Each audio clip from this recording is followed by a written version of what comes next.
Hey guys, Brian here with Practice Financial, and I'm going to show you quickly how to complete your 2014 Tax Organizer.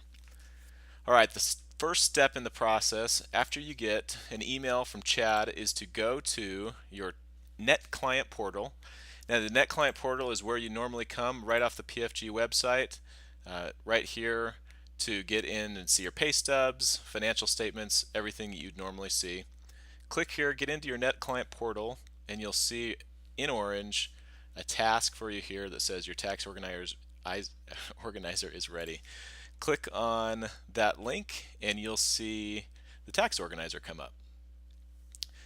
First thing to note is that Chad has got all the instructions and documents that you need here. Now, before I get into too much detail, I want to emphasize the fact that the most important part of this process is the documents that you have that we don't have. And that the most important process is that you get those to us through this tax organizer. I'll show you how to do that. It's very simple, but the first and most important thing is that we get all the documents that you have that we don't. And then probably second most important is the questionnaire that I'll cover here in a minute. Step one in the process, after you read through the organizer, here are your instructions, and then here are all the forms we'll want you to look for. Look for these: paperwork, mail, the stack of mail, anywhere in your house. We need all the documents listed here if they apply to you. The deadline for this is February 16th, and so that date is coming up. If you can get those to us as soon as possible, that would be great. Okay, questionnaire is where you'll start. How you fill out the questionnaire is just come over here, read the questions on the left, and indicate your answer on the right. Did your marital status change during the year? And of course, you're going to pop over here to the answer section and just indicate yes or no. Now, the purpose of this is designed to be a safety net, so we ensure that we don't miss anything that happened throughout the year. We know most of this information already, but this is just a way to ensure that nothing slips through the cracks. If you need to include any notes here on the web or the questionnaire, please do so, and you can probably complete this relatively quickly. There is a notes section in the organizer. Any questions you have, anything that you want us to be aware of, please type it here, and we'll forward it on to the right person. After you fill out the notes in the questionnaire section, you're going to come down here to the General tab, and this is where you're going to enter in and just actually confirm all the information that we have be correct. So for example, this has your social security number, names, birth dates, etc., phone numbers. It's going to have your address and any dependents that you have. The only part that I'm going to go into a great deal of detail is right here down in the dependent section. Please make sure that we have any children that were born during 2014 listed here. And then care expenses paid for by dependent, or paid for dependent, are any expenses that in households where both parents work, child care expenses, daycare, things like that.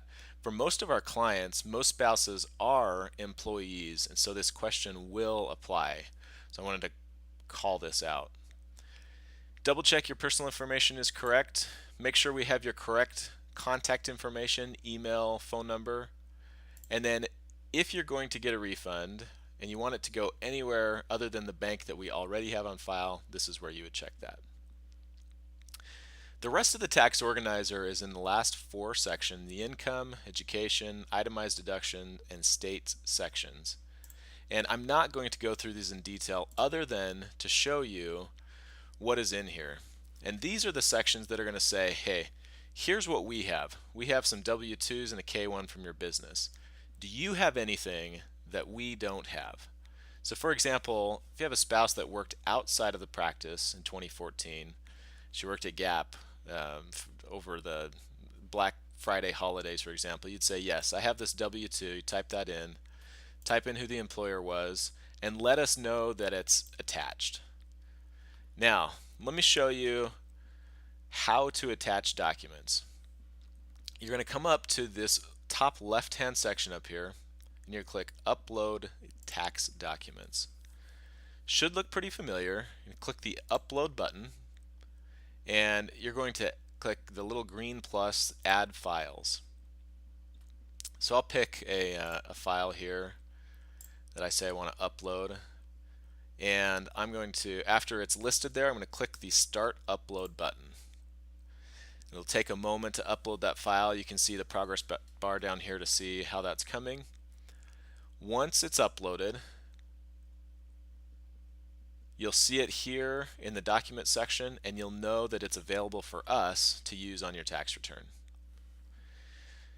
So as you go through the income, education, itemized deductions, and state tabs if applicable, this will be where you note the documents that you may have that we don't. Throughout the process, if you need to step away, you can click the save and close button at the top. And the very last step in the process is to click the orange send to preparer button up here. Very important that you only click this once after everything is done. If you click it multiple times, we'll get multiple versions of your documents. It'll get confusing. It'll take longer to submit your returns, and nobody wants that. So that's the process. I hope this is helpful. If you have any questions, Chad and the rest of the Practice Financial Group team are here to answer them for you. Good luck, and let us know if you need any help.